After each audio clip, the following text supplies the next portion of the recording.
Chapter 3. Before Memory Fades. If you could go back, who would you want to meet?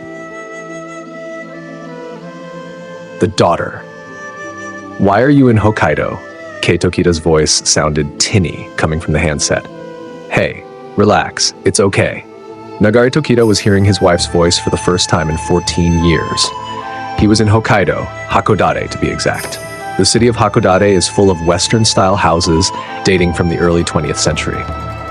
Those houses, dotted throughout the city, have a unique architectural style, characterized by Japanese ground floors and Western upper floors. The Motomachi area, whose name means original town, located at the very base of Mount Hakodate, is a popular tourist destination. Its old town charm is enhanced by such popular historic sites as the former public hall, a rectangular concrete electricity pole, the first ever erected in Japan, and the red brick warehouses in its historical Bay Area. Kei, on the other end of the phone line, was far away in Tokyo, at a certain cafe that offered its customers the chance to travel through time. It was called Funicula. She had traveled 15 years into the future from the past in order to meet her daughter. In that Tokyo cafe, she only had a brief time before she had to drink her cooling coffee. As he was far away in Hokkaido in northern Japan, Nagari had no idea how far her coffee had cooled already. He was therefore careful to stick to the matter at hand. There's no time to explain why I'm in Hokkaido. Please, just listen. Of course, Kei was well aware that there was no time. What's that? There's no time? I'm the one with no time. She sounded upset, but Nagari paid no attention. A girl is there, right, who looks like she might be in middle school. What? A schoolgirl? Yes, she's here, the same one who visited the cafe about 2 weeks ago. She came from the future to get a photo with me. It had been 2 weeks ago for Kei, but she was referring to something that for Nagari happened a whole 15 years ago. She's got big round eyes and she's wearing a turtleneck. Yes. What about her? Okay, just calm down and listen. Dylan, you've accidentally traveled 15 years into the future. Like I told you, I can hardly hear what you're saying. A howling gust of wind had struck Nagare just as he was about to tell her something crucial. It was blowing a gale down his phone, making it next to impossible to communicate. Pressed by the lack of time, Nagare hurried. Anyway, that girl you're looking at, he said louder. Eh? What? That girl? She's our daughter. What? The phone in Nagare's hands fell completely silent. Then instead of Kei's voice, he heard the middle pendulum clock in Funicula begin chiming a familiar dong. Dong. Letting out a small sigh, he began explaining calmly. You agreed to travel 10 years into the future, so you think that your child will be about 10, but there was some kind of mistake, and you traveled 15 years. It seems 10 years 15 hours and 15 years 10 hours got mixed up. Just look at the time of the middle pendulum clock. It says 10 o'clock, right? We heard about it when you got back, but right now we are in Hokkaido for unavoidable reasons that I won't go into because there's no time. Nagare had rattled through this explanation, but now he paused. Anyway, you don't have much time left, so just have a good look at our all-grown-up fit and well daughter and return to your present, he said gently and hung up. From where he was standing, Nagari could see all the way down the straight, sloping street to the sprawling blueness of the ocean, and the sky beyond which seemed to crown Hakodate Port. He swung back on his heel and walked into the cafe. Day Ding Dong. Hakodate boasts many sloping streets. 19 of them have been given names, including 20 Astride Rise, which stretches up from Japan's oldest electricity pole, and 8 Banner Rise, which starts near the red brick warehouses of Hakodate's touristy Bay Area. Others include Fishview Rise and Shipview Rise, which climb from the Hakodate waterfront. Further over the hillside are Cockle Rise and Green Willow Rise, which climb towards Yachigashiracho, meaning head of the valley. But there is one sloping street that the tourist maps don't show. Locals refer to it as No Name Rise. The cafe where Nagare was working was halfway up No Name Rise. Its name was Cafe Donna Donna, and a peculiar urban legend was attached to a particular seat in that cafe. Apparently, if you sat on that seat, it would take you back in time to whenever you wanted. But the rules were extremely annoying and a terrible nuisance. 1. The only people you can meet in the past are those who have visited the cafe. 2. There is nothing you can do while in the past that will change the present. 3. In order to return to the past, you have to sit in that seat and that seat alone. If the seat is occupied, you must wait until it is vacated. 4. While back in the past, you must stay in the seat and never move from it. 5. Your journey begins when the coffee is poured and must end before the coffee gets cold. The annoying rules don't end there either. Be that as it may, today once again, a customer who has heard this rumor will visit the cafe. When Nagare returned from his phone call, Nanako Matsubara, sitting at one of the counter stools, came straight out and asked, "Nagare, why didn't you stay in Tokyo? Do you still think it was a good idea to come here?" Nanako was a student at Hakodate University. Wearing her light beige top tucked into her baggy trousers, she looked kind of trendy. Her makeup was lightly applied, her hair loosely permed and tied back with a scrunchie. Nanako had heard that Nagare's deceased wife would be visiting from the past to meet her daughter at the Tokyo cafe. Considering it was a one-time only chance to meet the wife he had not seen for 14 years, Nanako thought it was strange Nagare decided to greet her over the phone rather than see her in person. "Yeah, maybe," Nagare replied vaguely as he walked past her and went behind the counter. On the stool next to Nanako sat a sleepy-looking Dr. Saki Muraoka with a book in her hand. Saki worked in the psychiatric department at one of Hakodate's hospitals. Both she and Nanako were cafe regulars. "Didn't you want to see her again?" Nanako's inquisitive eyes stayed focused on Nagare, a giant of a man nearly 2 meters tall. "Sure, but I had to respect the facts." "Which were?" "She came to see her daughter, not me." "But still." "It's fine. I admit it has been a while, but my memories are still very much alive." Nagare meant he would do anything he could to make the time between mother and daughter more precious. "You are so kind, Nagare," Nanako said admiringly. "Jesus," he retorted, as his ears flushed red. "No need to get embarrassed." "I'm nothing of the sort," he replied, promptly disappearing into the kitchen to escape her. Taking his place, Kazu Tokita, the waitress, appeared from the kitchen. Over her white shirt and beige frilly skirt, she wore an aqua blue apron. She was 37, but her free-spirited and happy-go-lucky demeanor gave her the air of a younger person. "What number question are you up to?" Now that Kazu was behind the counter again, the subject of the conversation changed. Question 24. It was Saki, sitting next to Nanako, who replied. Showing a complete lack of interest in Nanako's conversation with Nagare, Saki had instead been reading her book attentively. "Oh, yes." Nanako chimed in as if suddenly remembering. She cast a furtive eye at the book in Saki's hands. Saki flicked back several pages and read aloud. "What if the world were ending tomorrow? 100 questions. Question 24. There is a man or woman with whom you are very much in love. If the world were to end tomorrow, which would you do? 1. You propose to them. 2. You don't propose because there is no point. So which is it?" Saki had pulled her gaze from the book and was looking at Nanako. I'm not sure which I would do." "Come on, which?" "Well, which would you do, Saki?" "Me? I think I would propose." "Why?" "I don't like the idea of dying with regrets." "Oh, I guess that's a fair point." Nanako, are you saying you wouldn't propose?" Pressed to answer, Nanako tilted her head. "Oh, I don't know," she said softly. "Well, maybe if I knew for certain that he loved me, I would. But if I wasn't sure how he felt, I probably wouldn't." "Really? Why not?" Saki seemed unable to accept what Nanako was saying. "Well, if I knew he loved me, I wouldn't be presenting him with a dilemma, would I?" "No, I guess not. But if he had never thought about me in that way before, then proposing would force him to think about me differently, and I would hate to add to his worries." "Oh, and that does actually happen, with men particularly. Like on Valentine's Day when some guy gets chocolate from a woman he has never thought about before. Suddenly, he becomes all conscious of her. I'd feel pretty rotten if I caused someone extra worries just at the time the world is about to end. I also wouldn't like it if I didn't get a reply, so although proposing to someone might be meaningful, I don't think I would do it." "I think you're taking it too seriously, Nanako." "Oh, really?" "Definitely. It's not as though the world is ending tomorrow anyway." "Yeah, I guess so." This chatter had been shuttling back and forth since before Nagare had gone outside to take the phone call. "What about you, Kazu? Which would you do?" Nanako leaned forward on the counter. Saki also looked towards Kazu with much interest. Well-eyed. Da, ding dong, hello, welcome, Kazu called out automatically in the direction of the entrance upon hearing the bell. In an instant, she put on her waitress face. On seeing that, Nanako and Saki were no longer pressing her to answer the question.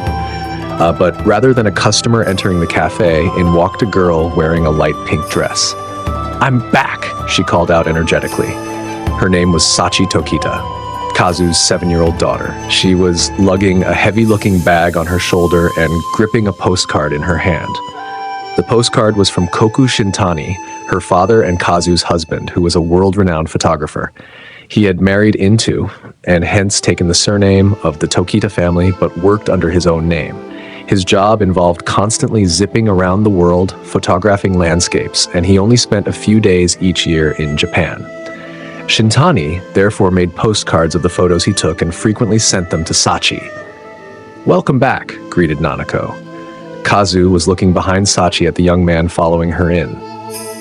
"Good morning," said one Reiji Ono, a part-time employee at the cafe.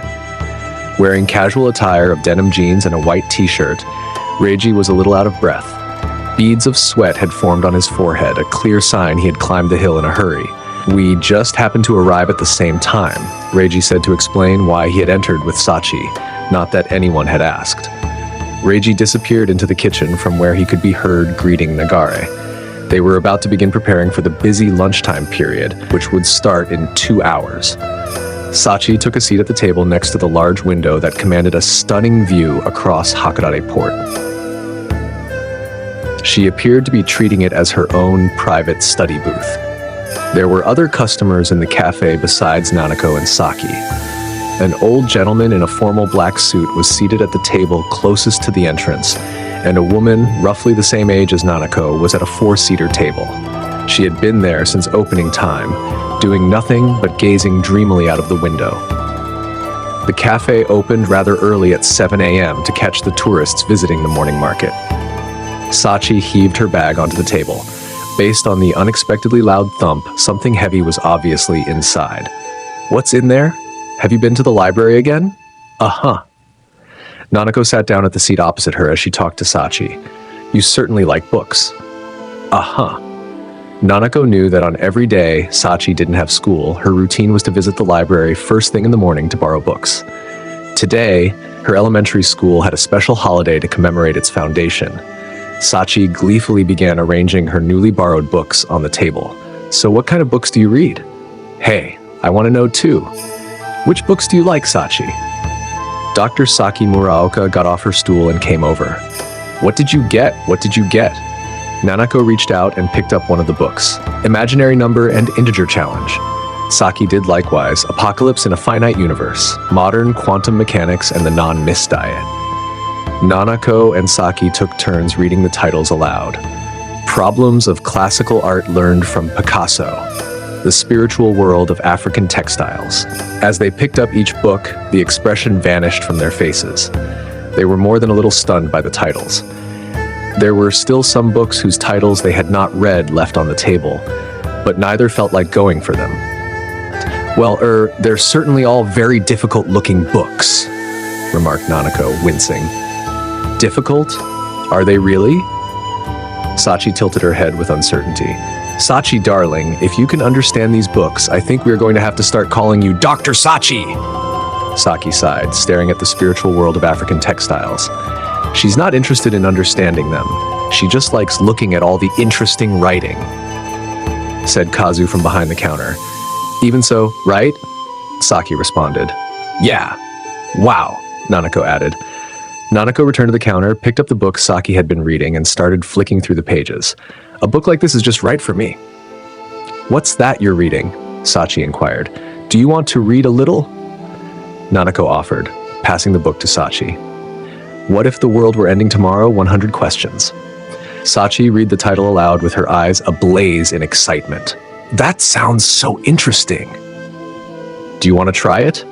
Nanako asked, pleased that Sachi was showing interest. "Sure," Sachi replied with a smile. "Well, where better to start reading than the first question? Let's say we do that," Nanako suggested, turning back to the first page and reading out the question. Right now, in front of you is a room that only one person can enter. If you enter it, you will be saved from the end of the world. If the world were to end tomorrow, which action do you take? 1. You enter the room. 2. You don't enter the room. Sachi pondered, knitting her brows. Both Nanako and Saki smiled as they watched Sachi seriously consider the question. Was that question too hard for you, Sachi? Nanako asked, studying Sachi's face. I wouldn't enter the room, Sachi declared confidently. Oh? Nanako sounded taken aback by Sachi's unwavering certainty. Nanako had chosen to enter the room, as had Saki beside her. Kazu, still behind the counter, listened to the conversation with a cool expression. Why not enter?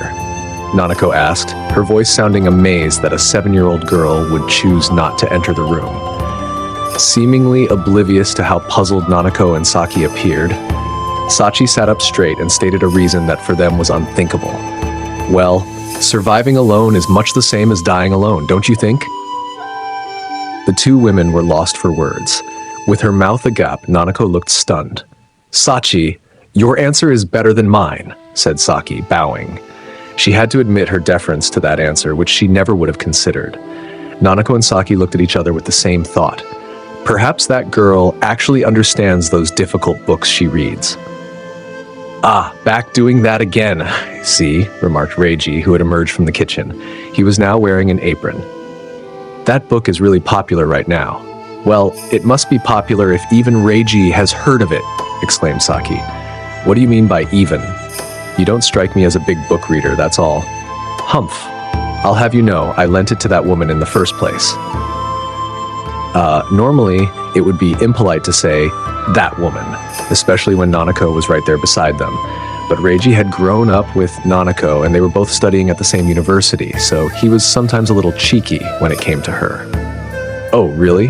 Yeah, Reiji said it was interesting and lent it to me. The book is really popular around campus.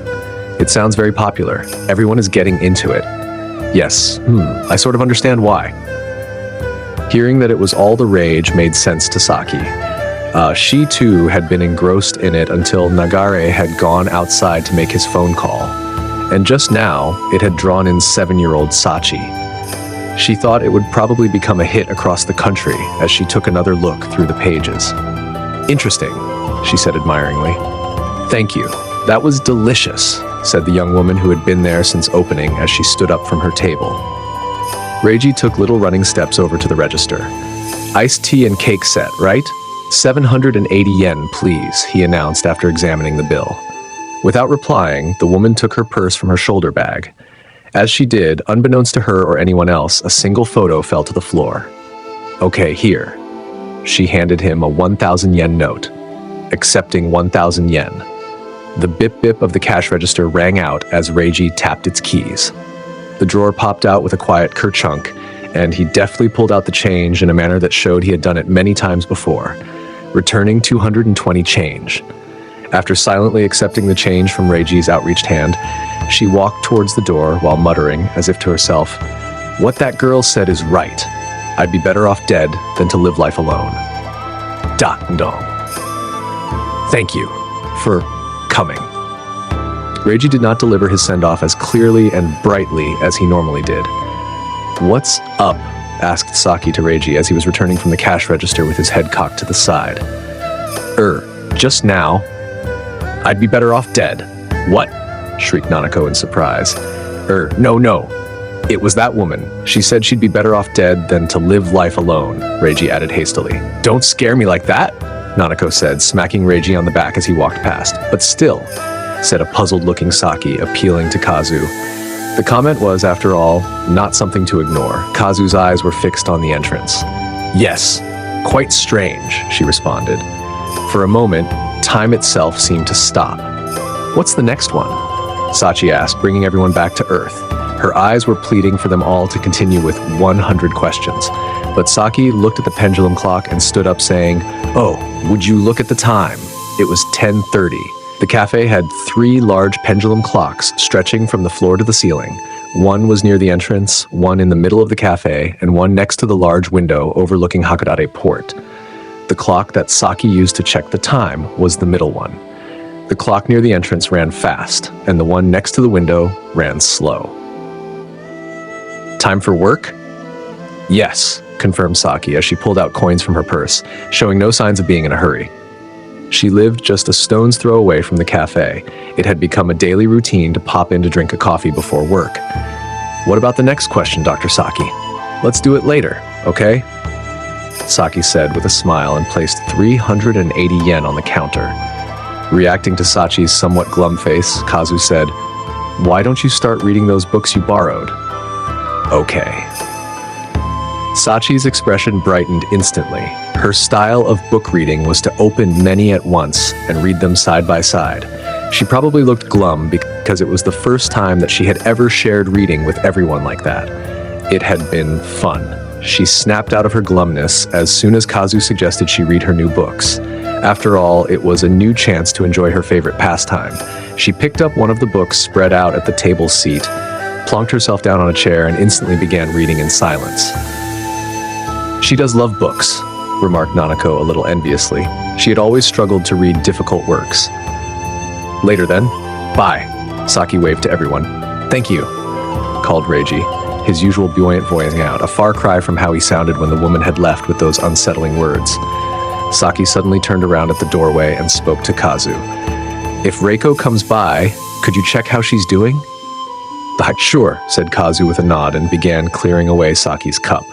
"What's the story with Reiko?" inquired Nanako. "Oh, this and that," replied Saki hurriedly as she rushed out of the door. "Dot ding dong! Saki! Hold on!"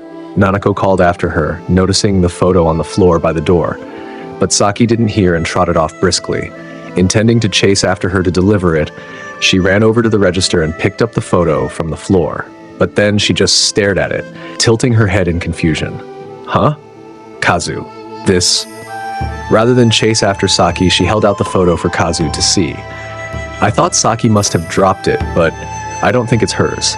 The photo was not of Saki, but of a young woman, a man of similar age, and a newborn baby. The baby was cradled in the woman's arms, and there was one more person in the photo. It was Yukari Tokita. Yukari owned the cafe. Nagare, who worked there, was her son, and Kazu's mother, Kaname Tokita, was her younger sister. Yukari was a free-spirited woman who spontaneously did whatever she wanted. She had the complete opposite personality to Nagare, whose staidness and strong sense of responsibility made him put others first. 2 months ago, Yukari had gone to America with an American boy who had visited the cafe. They had gone in search of the boy's father, who had vanished. With the owner suddenly gone, the only person left to run the cafe was Reiji, who usually only helped out every now and again. Yukari had planned to close the cafe for an extended period until she returned. As she intended to pay Reiji his wages, she couldn't see how closing it for a while would inconvenience anyone. But Reiji hated the idea of freeloading like that. At the time, Reiji had just been planning a visit to Tokyo, so he dropped by the Funicula Cafe, run by Nagare, to ask him if he could somehow help to keep the cafe open. Nagare felt like he had a responsibility to make up for his mother's flighty and capricious behavior, so he agreed to manage the cafe. That was the background in a nutshell to Nagare coming to Hakodate and leaving his daughter, Miki, alone at the Tokyo Cafe.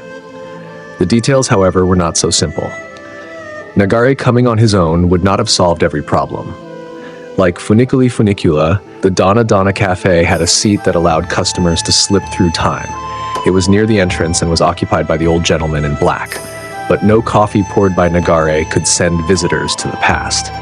Time travel was only possible when the coffee was poured by a female member of the Tokita bloodline who was at least 7 years of age. Currently, there were 4 such people: Yukari, Kazu, Nagare's daughter Miki, who he'd left in Tokyo, and Kazu's daughter Sachi. However, when a woman of the Tokita family has a girl, she passes the power to pour the coffee to her daughter and loses it herself. Yukari had gone to America, Kazu had lost her power to Sachi, and Nagare's daughter Miki had stayed in Tokyo so she would be there when her mother visited from the past. This meant that only Sachi was available to pour the coffee at the Hakodate Cafe. One less than ideal option was for Nagare to go to Hakodate alone and simply run the cafe without anyone to pour the time-traveling coffee. But Sachi, who had just turned 7, announced she wanted to go. Yet at only 7, she couldn't exactly live away from her mother. Kazu had told Nagare she didn't mind if just she and Sachi went to Hakodate. But Nagare couldn't rightly agree to that. He felt obliged to step up, as it was his mother who had been so cavalier. Miki didn't mind the idea of her father being gone for a while either. Fumiko and Goro are offering to help out, so it's no problem. It's just until Grandma Yukari returns, right? I'll manage fine on my own. Miki's support tipped the scales and the matter was decided. Sachi was very enthusiastic about going, and as their stay could possibly last a while, Kazu decided she should transfer schools, so the Tokyo Cafe was entrusted to Fumiko and Goro, who had been regulars for over 10 years, and Nagare, Kazu, and Sachi made the journey to Hakodate. The only worry remaining was the question of when Yukari would return. Now eyes were locked on Yukari in the photo. Yukari is so young. Look how pretty she is. How many decades ago was this photo taken? Nanako was obviously picturing Yukari's face as she looked when she left for America. She couldn't hide her amazement at seeing a photo of Yukari looking impossibly young. This must have belonged to the young woman who was here all morning. Kazu nodded. She clearly thought so too. Kazu, look, there's some writing on the back. 2030-08, 27, 2031. That's today's date. Based on Yukari's youthful appearance, the photo must have been old, but the date written on the back was unmistakably that day. More perplexing than that was what was written after those numbers. I'm so glad we met. Nanako tilted her head in confusion. Beside her, Kazu thought, that's tonight.